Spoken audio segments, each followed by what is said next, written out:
After spending the day with her best friend Shanna Kealoha, Autumn Volkov traveled to San Myshuno to see her other best friend, Addison Chopra, who that same day had confessed their romantic feelings to her.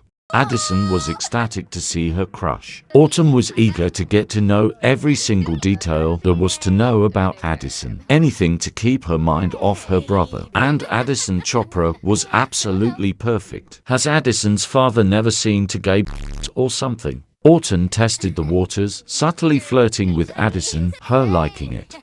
They decided to have a girls' night out, going to a club in Windenburg. They talked about everything under the sun before making their way to the dance floor. Autumn let loose, initiating a dance battle with Addison, and she participated by dancing alone upstairs. When she got back downstairs, Addison asked Autumn to slow dance with her. They had never been so close, so intimate with one another. In fact, Autumn had never been so close to anyone at all. They then went to the bar for some drinks. They sipped on mimosas with one another, the drinks making the duo very flirtatious. They talked for hours, to the point where Addison was exhausted and had to go home and sleep. Though Addison had gone home, Autumn wasn't satisfied yet with her night out. She stuck around the bar, finishing a second drink. She wasn't used to drinking so much so quickly, but it made her feel good. She wasn't feeling sad or thinking about her brother or her feelings for Shanna. Everything felt easy. She could get used to this, so she ordered another drink. And another. And another.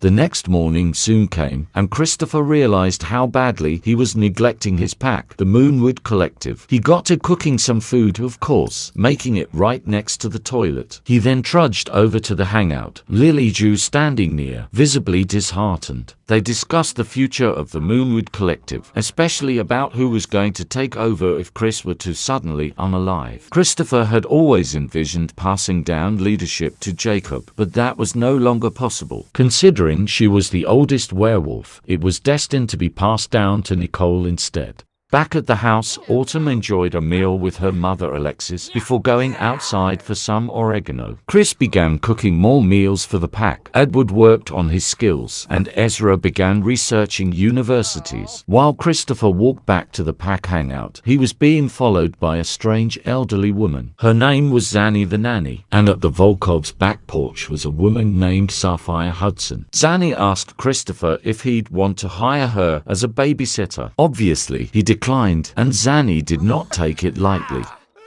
Oh my god, Christopher is being unalived. Haha, not honestly, I don't know how he survived that. Zanny can't believe it either. Then, a fire started at the house. LMAO, Sapphire caught on fire. Alexis couldn't give less of a while Edward freaks out and Rory disapproves. I love how absolutely no one is doing anything to put the fire out. Yeah, she's done for. And it's after she's unalive when Christopher decides to put the fire out. Love that. Rasputin has just been chilling on her iPad this entire time. It's safe to say the family had been through a lot the past few days. However, Autumn was feeling on top of the world, better than ever before, and she was going to stay that way.